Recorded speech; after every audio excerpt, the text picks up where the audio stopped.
오늘 우리에게 주시는 하나님의 말씀은 고린도전서 16장 13절에서 24절 말씀입니다. 깨어 있으십시오. 믿음에 굳게 서 있으십시오. 용감하십시오. 힘을 내십시오. 모든 일을 사랑으로 하십시오.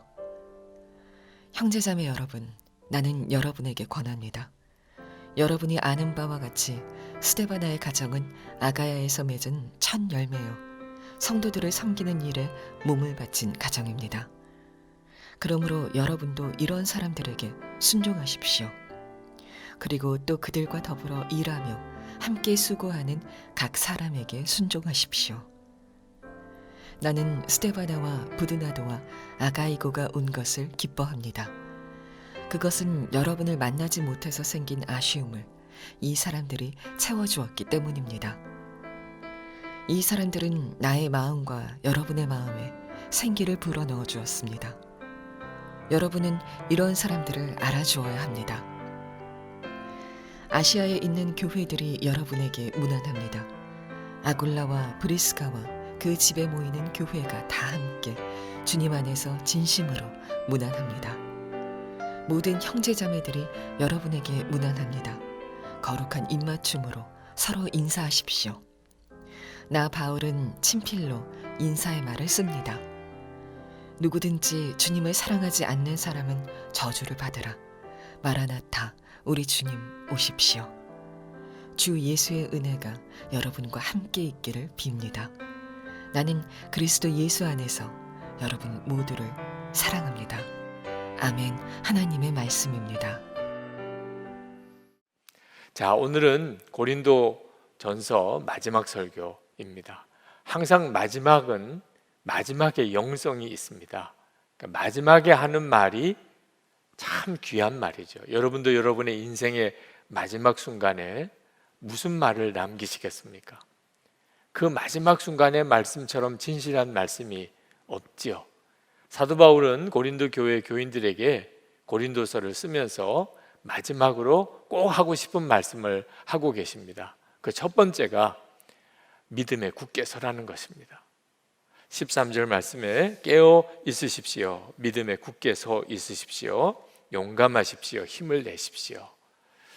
이것이 특별히 우리 마음에 와 닿아야 합니다. 믿음이 좋다는 말이 무슨 의미인지를 정확하게 말해주고 있기 때문에 그렇습니다. 저는 오랫동안 그저 착한 것이 믿음 좋은 것이라는 착각을 하고 있었습니다. 그러나 착한 것과 믿음이 좋은 것은 전혀 다른 것입니다. 교회 안에 착한 사람 많습니다. 아마 예배드리는 여러분도 착한 사람일 것입니다. 그 자체가 나쁜 것은 아니지만 착하다고 믿음이 좋은 것도 아니라는 사실을 꼭 알아야 합니다. 믿음이 좋다는 말은 그 사람이 강하다는 뜻입니다. 두려움이 없다는 말입니다.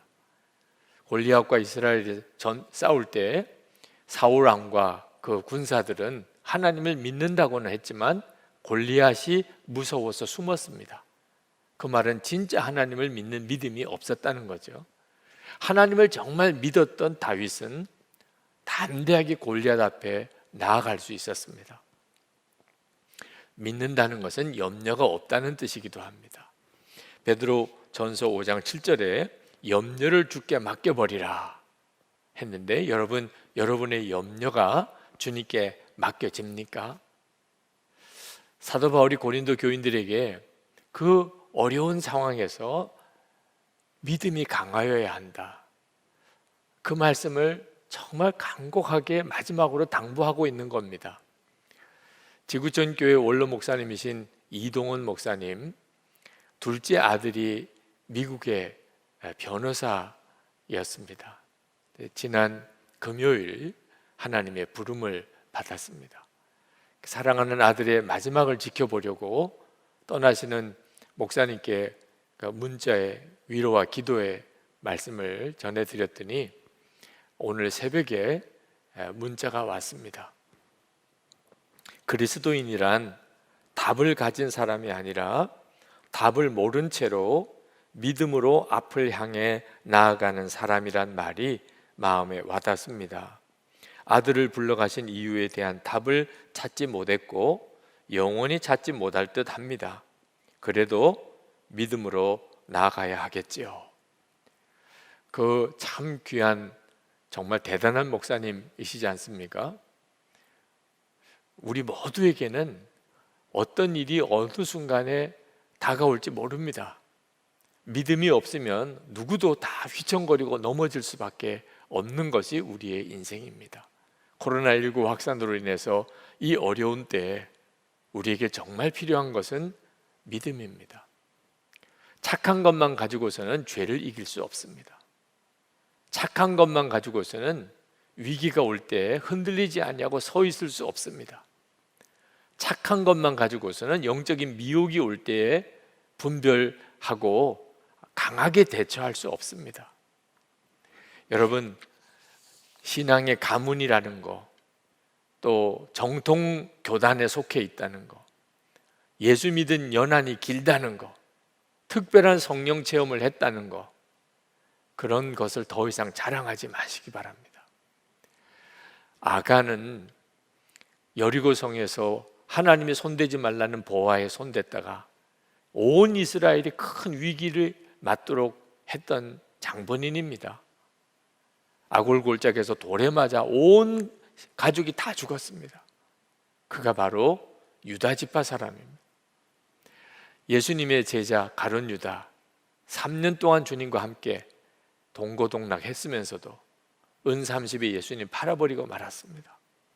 아나니아와 삽비라, 오순절 마가다락방에 성령을 받은 사람 중에 한 사람입니다. 그런데도 그가 땅 판 거 일부를 감추고 거짓말하고 그리고 죽어나간 사람입니다. 도대체 우리가 무엇을 자랑할 것이 있겠습니까? 우리가 정말 겸손해야 합니다. 나는 진짜 믿음이 있는 사람인가? 우리는 깨어 있어야 하고 믿음에 굳게 서야 하고 용감해야 되고 그리고 정말 힘을 얻어야 합니다. 고린도 시대의 그때 상황은 지금과 비교해서 말할 수 없이 어려웠던 때입니다. 지금도 한국교회가 위기다, 어려움이 많다고 하지만 고린도 시대의 그 고린도 교회에 비하면 우리는 정말 너무나도 좋은 여건 속에 있습니다. 그 고린도 교회 교인들에게 사도 바울은 권합니다. 믿음에 굳게 서야 한다. 우리에게도 마찬가지죠. 그러나 믿음에 굳게 서고 믿음이 강하다는 것만 끝이 아닙니다. 반드시 하나가 더 가야 합니다. 모든 것을 사랑으로 행할 수 있는 사람이 되어야 하는 거죠. 14절 말씀해 보면 모든 일을 사랑으로 하십시오. 믿음은 강하기만 해서 되는 게 아닙니다. 원수도 사랑할 수 있는, 누구든지 품을 수 있는 그런 사람이 되지 않으면 그는 온전히 예수님의 사람 아닙니다. 그러므로 우리가 믿음은 아주 강한 믿음을 가져야 하겠고, 그러면서도 반드시 모든 것을 사랑으로 행하는 자가 되어야 합니다. 그러면 해결 안 될 문제가 없습니다. 고린도 교회에 주신 이 믿음을 굳게 하고 그리고 모든 일을 사랑으로 하라는 이 말씀은 지금 코로나19로 인해서 어려움을 겪는 우리 한국 교회에게 주시는 하나님의 유일한 답입니다. 우리가 믿음을 굳게 하고 오직 사랑으로만 하면 해결 안 될 문제가 없습니다. 그러나 사도 바울이 이렇게만 말씀하고 끝내버렸다면 너무 아쉬웠을 겁니다. 왜냐하면 정말 놀라운 복음이고 성경의 진리라면 반드시 증인이 있게 마련이기 때문에 그렇습니다. 정말 이 복음으로 살아낸 사람이 있는가? 믿음이 굳고 그리고 모든 걸 사랑으로 하는 바로 그 사람이 고린도 교회에 있는가 하는 것입니다. 제가 나가서 나는 죽고 예수로 사는 복음, 예수님과 친밀히 동행하는 삶에 대해서 증거할 때 이따금 저에게 물어오는 분들이 계십니다. 선한목자교회는 나는 죽고 예수로 사는 교인이 거기에는 있습니까? 그 질문을 받을 때 당황스럽기도 하지만 감사했습니다. 선한 목자교회 모든 교인들은 다 나는 죽고 예수로 살지요? 이렇게 안 물어온 게 너무 감사한 거예요. 아마 그렇게 물어왔다면 저는 솔직히 대답을 못했을 겁니다. 그런데 그런 사람도 있나요? 선한 목자 교회는 있나요? 물론이죠. 복음의 능력은 그 말씀으로 살아내는 증인이 있을 때 진짜 능력인 겁니다. 그래서인지 사도 바울은 고린도 교회에 그 증인을 소개하고 있습니다. 그 첫 번째 사람이 스데바나입니다.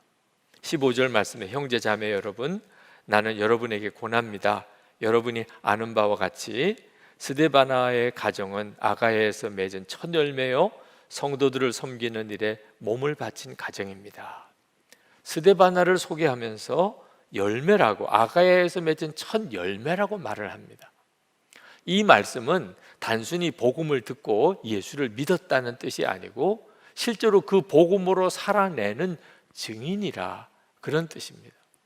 그래서 스데바나를 성도들을 섬기는 일에 몸을 바친 가정입니다. 이렇게 표현을 한 겁니다. 아, 이 사람이 정말 나는 죽고 예수로 사는 십자가의 복음, 살아계신 주님을 만난 증인이구나. 성도들을 위하여 몸을 바친 가정이라는 거죠. 그저 종교 안에 기독교인이다 이렇게 쓴 정도로 끝난 게 아니라는 것입니다. 스데바나는 브드나도 또 아가이고와 함께 에베소에 있는 사도 바울을 찾아갔습니다. 지금 이 고린도서를 에베소에서 썼습니다.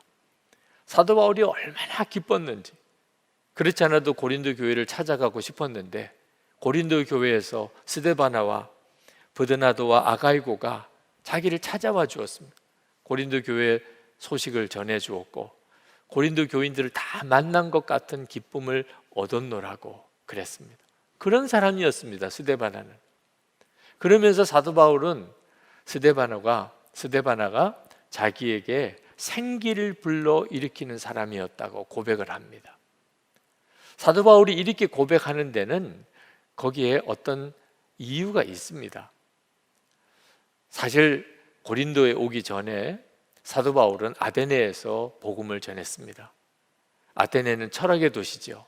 그래서 그 사람들이 잘 아는 철학을 가지고 복음을, 십자가의 복음을, 예수 그리스도의 부활을 전해보려고 애를 썼는데 열매가 없었습니다.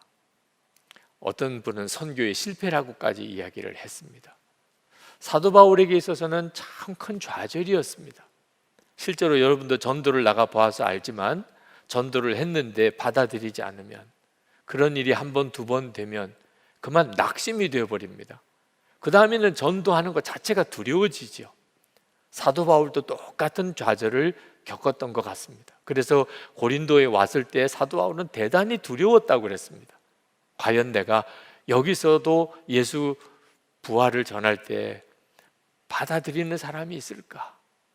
자신이 없었습니다. 아테네에서 그렇게 정말 유창하게 온 철학을 다 동원해서 전도를 해도 안 되는데 여기서는 예수를 믿을 사람이 있을까? 그때 기도할 때 성령께서 주님의 말씀을 사도 바울에게 주십니다. 철학적으로 복음 전하려고 하지 마라. 세상 지식으로 어떻든지 복음을 잘 전하려고 하지 마라.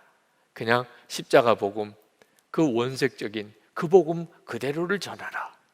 그래서 사도 바울이 결심을 합니다. 내가 이제부터는 십자가 외에는 아무것도 알지 않기로 작정하였다고.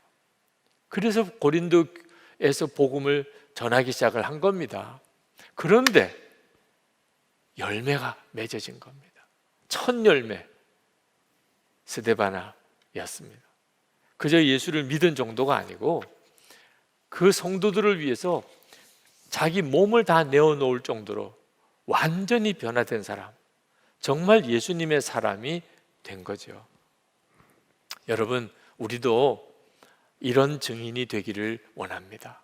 성도들에게 기쁨이 되고 생기를 불러 넣어 일으키는 자가 되기를 원합니다.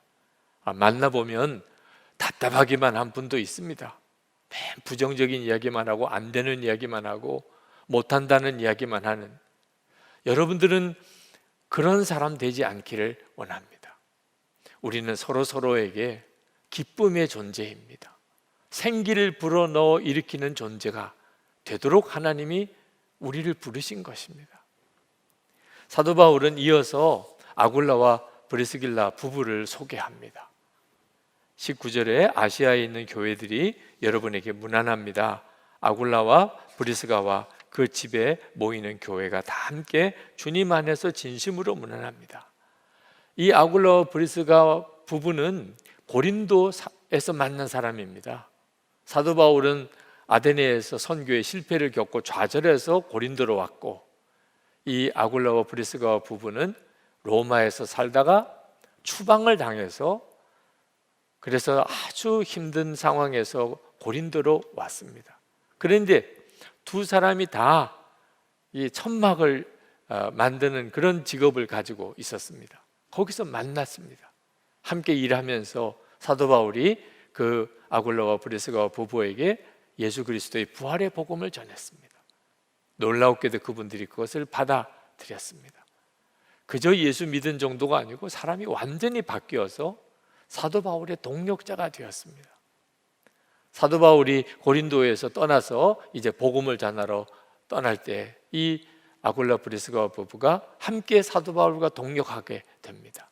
그리고 그들은 천막 만드는 일을 하면서 사도 바울의 선교 후원자, 모든 생활비와 선교비를 충당하는 역할을 했었던 것 같습니다.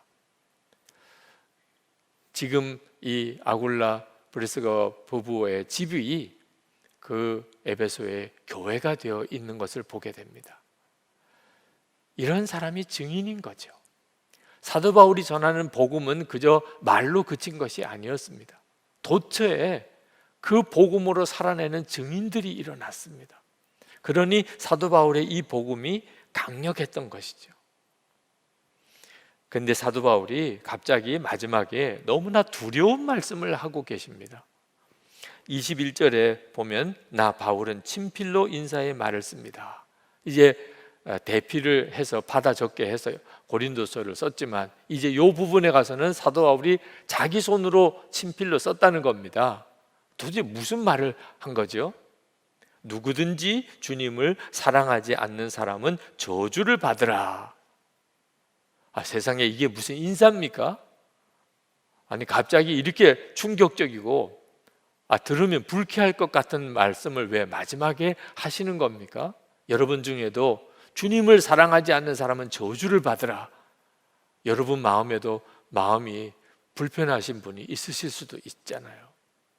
그러나 사도 바울이 이렇게 말씀하신 것은 우리를 두렵게 하거나 불편하게 하거나 화나게 하거나 상처를 주려고 하신 말씀이 아니고 실제로는 우리를 정말 살려내려고, 우리를 정말 사랑하니까, 우리에게 꼭 전해줘야 될 말씀이니까 주시는 말씀입니다. 처음 제가 이 교회에 와서 우리 장로님들과 교우들과 함께 성지순례를 갔었을 때 인상 깊은 그런 교회가 있었는데, 베드로가 예수님으로부터 3번 사랑하느냐 하는 질문을 받았던 그 교회, 갈릴리 호숫가에 있는 그 교회에 갔습니다. 정원이 있길래 그 정원에서 우리가 예배를 드리기로 했습니다. 자, 찬송가는 고민할 필요도 없지요. 갈릴리 호숫가에서 주님께서 시몬에게 물으셨네. 넌 날 사랑하느냐? 주님, 주님께서 아십니다. 그 찬송이 그 자리 딱 그 찬송이 맞는 거죠. 그래서 예배 드리면서 그 찬송을 불렀습니다. 갈릴리 호숫가에서 주님께서 시몬에게 물으셨네. 거기까지는 잘 불렀어요. 넌 날 사랑하느냐? 그 부분에 가서는 딱 목이 막히더라고요. 만약 주님이 나에게 이렇게 물으신다면, 그런 느낌이 드는 거예요. 저만 아니고 함께 했던 우리 교우들이 다 그 부분에 가서 함께 따라 부르지를 못하시는 겁니다. 그냥 속에서부터 울컥하는 마음이 일어나요. 주님, 저 주님 사랑합니다. 이런 고백을 평소에는 늘 할 수 있다고 생각했어요. 그런데 진짜 주님 앞에 서서 주님이 나에게 물으실 때 넌 나 사랑하느냐? 그럴 때 내가 그렇다고 말할 수 있을까? 그 찬송을 우리 부르면서 울었어요. 그것은 우리를 좀 애통하게 하는 그런 메시지였습니다. 우리를 찔러주는 메시지였어요. 우리의 신앙생활의 실상, 받는 것만 좋아하고 달라고 기도만 하고, 그렇지만 진짜 주님을 한번 제대로 사랑해 보지 못했던 우리들의 실상을 드러내는 시간이었어요. 그런데 그게 은혜였어요. 그게 우리 영혼이 사는 시간이었어요. 사도 바울이 이 말씀을 하는 것은 주님을 사랑하지 못하는 자를 정말 저주하려고 하는 게 아니었어요. 깨어나라는 거예요. 진짜 믿음을 다시 회복하라는 거예요. 주님을 사랑하지 않으면 아무것도 안 되는 겁니다. 사도 바울은 고린도 교인들에게 마지막으로 성도들의 인사를 전합니다. 20절에 모든 형제들이 여러분에게 문안합니다. 거룩한 입맞춤으로 서로 인사하십시오. 이건 정말 가슴이 뜨거운 눈물이 나는 그런 인사입니다. 초대교회 성도들은 서로 목숨을 걸고 예수를 믿었던 사람들입니다. 진짜 나는 죽고 예수로 사는 사람들이었죠. 예수님 아니면 그렇게까지 할 이유가 없습니다. 살아계신 주님을 알았고 그 주님과 동행하며 살았기에 그들은 어떤 고난도 각오하고 예수를 믿은 사람들, 이런 사람들끼리 만나면 목숨도 서로 내어놓을 만큼 그렇게 사랑이 됩니다. 육신의 가족보다 더 사랑이 됩니다. 그런 사람이 있다는 게, 그런 교회가 이웃에 있다는 것이 얼마나 큰 위로가 되는지 모릅니다. 흔히들 교회 왔더니 교인들과의 관계가 고향 친구들 또는 학교 동창들, 군대 동기들만 못하다, 그런 말 하시는 분들이 있으십니다. 이유가 뭔지 아십니까? 예수님을 정말 사랑하고 나는 죽고 예수로 사는 믿음으로 살지 못하니까, 그러니까 교우들의 관계도 영 어설픈 겁니다. 진짜 나 죽고 예수로 살고 주님과 친밀히 동행하는 그런 사람들은 만나면 다릅니다. 믿음의 형제가 있다는 것만 가지고도 얼마든지 세상은 이겨나갈 힘이 있는 겁니다. 주님을 사랑하는 것, 그것이 우리 신앙생활의 모든 것의 힘입니다. 거기서부터 우리가 살 길이 있는 것입니다. 그래서 사도 바울이 이 권면을 하는 겁니다. 그러면서 사도 바울은 이어서 이렇게 말씀합니다. 마라나타, 우리 주님 오십시오. 사도 바울은 이 말씀을 하려고 앞에 있는 그 부분을 말씀한 겁니다. 마라나타, 주님 오십시오. 주님 재림에 오실 때 주님을 맞이할 수 있는 사람은 주님을 사랑하는 사람밖에 없습니다.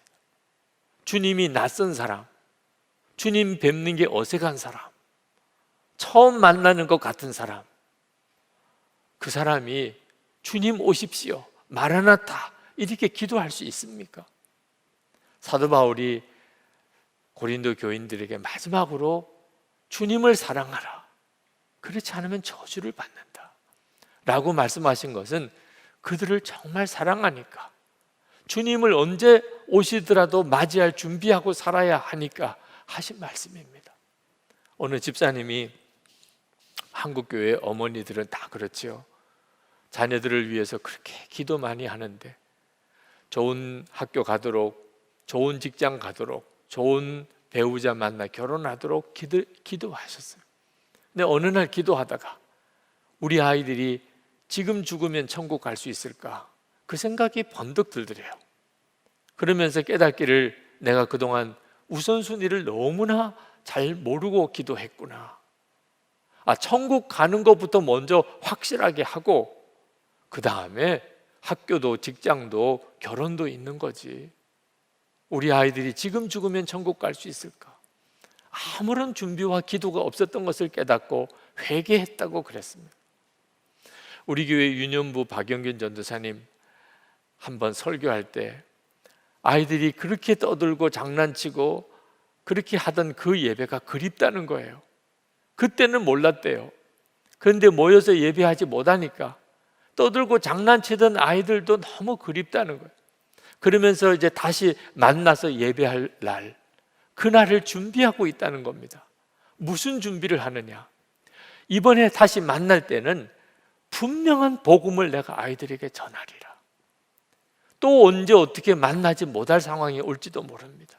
이렇게 끝일 수도 있는 거죠. 어떤 아이들에게는. 내가 그 아이들에게 진짜 분명한 복음을 전해주지 못했다면, 그렇다면 얼마나 두려운 일인가. 그래서 내가 이제 아이들을 만나면 분명한 확실한 복음을 내가 전해줄 준비를 하고 있다고. 너무 감사하더라고요. 코로나19 확산이 우리에게 꼭 어려움만 주고 있는 것은 아닙니다. 우리의 심령을 각성시키고 우리에게 정말 진짜 보아야 될 눈을 열어주고 있습니다. 마라나타, 주님 오시옵소서. 이 말씀이 혹시 생경하게 느껴지는 분 없으십니까? 한 번도 그런 기도해 본 적도 없고 그런 생각해 본 적도 없으신 분, 지금 영적으로는 문제가 있는 상태에 있는 겁니다.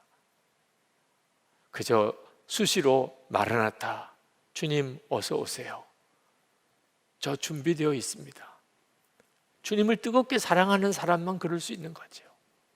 2017년에 성지순례를 교우들과 한번 갔었을 때, 그때 갈릴리 호수에서 그 선상 성찬식을 했습니다. 그럼 성지순례 코스와도 같아요. 그런데 그 해 그 갈릴리 호수 성찬식은 너무너무 어려웠어요. 풍랑이 있는 바다에서 성찬을 한 겁니다. 뭐 파도가 어지간히 치니까 저 정도는 괜찮겠지, 뭐 그 선원들도 다 괜찮다 그래서 우리가 배를 타고 갈릴리 호수로 쭉 깊이 들어갔습니다. 그런데 눈으로 보는 것과 실제로 배에서 타는 것은 전혀 느낌이 다르더라. 파도가 치기 시작하는데 서 있을 수도 없어요. 교우들이 의자에 앉았는데 막 옆으로 쓰러지기까지 하는 겁니다. 선원들도 당황해하는 기색이 역력하더라고요. 그런데 성찬은 시작을 했고 중단할 수는 없잖아요. 이 성찬이 어떤 성찬인데, 주님과 우리가 연합하는 것을, 그것을 다시 우리가 누리는 그런 엄청난 성찬인데, 그래서 성찬 분병 분급을 나와서 하지 못하고 앉아 있으라고 우리가 가서 하겠다고 다 자리에 앉혔습니다. 온몸은 흔들려 가면서 떡을 가지고 가서 전해드리고 잔을 가지고 가서 전해드리면서 그 풍랑이는 배 위에서 성찬을 했습니다. 그런데 그 풍랑이는 배 위에서 성찬을 하면서 주님의 마음이 느껴져요. 어떤 형편과 처지에서도 내가 너를 사랑하는 것, 너와 한 몸이 된 것을 절대로 잊지 말라. 절대 두려워하지 마라. 믿음에 흔들리지 말라. 정말 너무나 생생한 상황입니다. 코로나19 확산으로 인해서 참 힘들고 어려운 한 해를 보내면서 그 성찬 때 생각이 납니다. 두려워하지 마라. 흔들리지 마라. 내가 너와 함께 하는 것을 정말 믿으라. 2020년 쉽지 않은 해가 되겠지만 또 한편으로는 큰 간증의 해가 됩니다. 여러분, 믿음을 굳게 하고 모든 일을 사랑으로 하십시오. 그러면 반드시 놀라운 간증이 올 한 해 있게 됩니다. 이제 우리 같이 기도하겠습니다. 여러분, 고린도서를 다 읽었습니다. 사도 바울이 정말 하고 싶은 말씀, 무슨 일이 있어도 믿음을 굳게 하라, 영적으로 깨어 있으라, 용감하라, 힘을 얻으라. 그러면서 무슨 일이든지 사랑으로 하라. 아멘입니다. 주님, 저를 그 증인으로 삼으십시오. 제가 그 증인이 되겠습니다. 복음의 증인. 2020년 올 한 해 제가 진짜 복음의 증인으로 그렇게 서는 그런 해가 되기를 원합니다. 우리 다 같이 통성으로 기도하겠습니다. 은혜와 사랑이 충만하신 하나님, 놀라우신 하나님의 은혜와 내 아버지, 주님만 내게 주소서. 향하신 주님의 뜻이 이루어지도록 주님 마음 내게 주소서.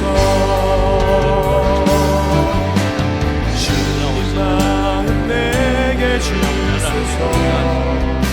내 아버지 주님 마음 내게 주소서. 나를 향하신 주님의 뜻이 이루어지도록 주님 마음 내게 주소서. 아버지 하나님, 오늘도 변함없는 하나님의 은혜에 감사합니다.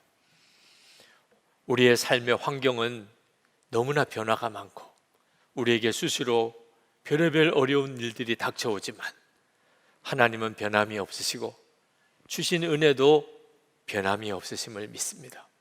오늘도 예배하는 모든 성도들을 주님의 은혜와 말씀과 성령의 역사로 충만케 하소서.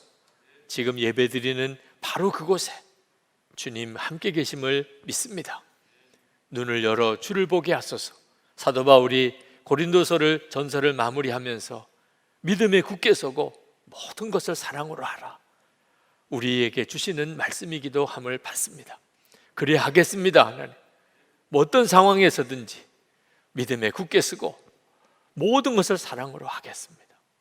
2020년 한 해가 어려웠던 해로만 기억되지 않게 하실 줄 믿습니다. 은혜의 해요, 간증의 해요, 우리의 삶 전체가 뒤바꿔지는 놀라운 하나님의 역사가 일어나는 해가 되게 하실 줄 믿습니다. 새로운 부흥이 시작되고 하나님의 살아계신 증인으로 우리가 세워지고 한국교회와 세계 열방의 영적 대각성이 일어나는 해가 되게 하시고 우리를 그 증인으로 쓰소서. 우리로 인하여 그 부흥의 불이 시작되게 하여 주옵소서. 오늘도 하나님께 예배하고 우리의 마음을 담아 봉헌합니다. 온전한 11조와 건축원금과 선교원금, 그리고 특별히 주식회사 선목을 위한 특별한 선교원금을 봉헌합니다. 감사의 제목을 담아 주께 올려드립니다. 하나님, 성도들의 그 믿음과 감사를 주님이 받으시는 걸 믿습니다. 성도들의 심령에 부어주시기 원하는 은혜로 충만하게 부으소서. 병든 이들을 주여 이 시간에 고치소서. 하나님, 이 예배가 드려지는 그 가정에 하나님의 은혜가 덮어지기 원합니다. 어두움의 먹구름이 다 물러가기 원합니다. 성도들의 가정의 믿음이 하나 되기 원합니다. 하나님, 기업에 복을 주소서. 성도들이 먹고 있고 살 길을 항상 주님이 책임져 주시고 베풀고 돕고 나누며 살게 하옵소서. 하나님, 이때에 교회가 새로워지고 성도들이 바로 섬으로 우리 나라가 복을 받게 하소서. 하나님을 경외하는 나라가 되게 하소서. 법 하나도 하나님을 기쁘시게 하는 법이 제정되는 나라가 되게 하옵소서. 낙태 또 동성애 여러 가지 법 제정에 대한 큰 논란이 일어나고 있습니다. 주여, 이 땅을 지키소서. 이 나라를 지켜주소서. 북한 탈북자 하나님, 주님께 보호해 주소서.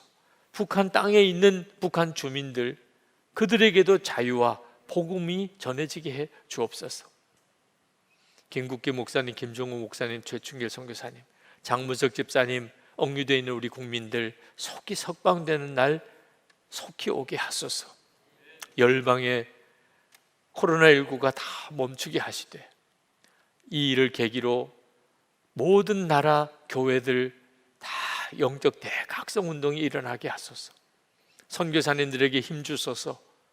선교의 문이 막힌 것 같아도 하나님의 뜻대로 새로운 문들이 열려지게 하소서. 선교사와 그 선교사의 가정을 주님 눈동자같이 지켜 주옵소서. 우리 주 예수 그리스도 이름으로 간절히 기도합나이다. 아멘. 우리 찬송하겠습니다. 주님 마음 내게 주소서. 찬송하겠습니다.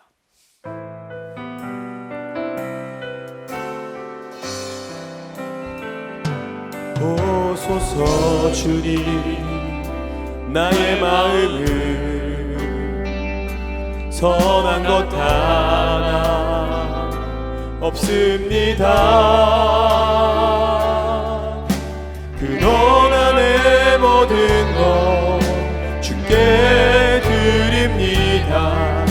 사랑으로 안으시고 날 새롭게 하소서. 주님 마음 내게 주소서. 내 아버지 주님 마음 내게 주소서. 나를 향하신 주님의 뜻이 이루어지도록 주님 마음 내게 주소서. 주님 마음 내게 주소서. 주님 마음 내게 주소서. 내 아버지 주님 마음 내게 주소서. 나를 향하신 주님의 뜻이 이루어지도록 주님 마음 내게 주소서. 주여, 예배하는 사랑하는 성도들을 한 사람 한 사람 주님이 아십니다. 주님, 그 머리에 친히 손 얹으소서. 지금 이 예배가 드려지고 있는 생방송이 진행되는 그 모든 처소 가정에 주의 은혜로 충만하게 채우소서. 주 예수님의 은혜와 아버지 하나님의 사랑하심과 성령의 교통하심이 항상 충만하시기를 축원하옵나이다. 아멘.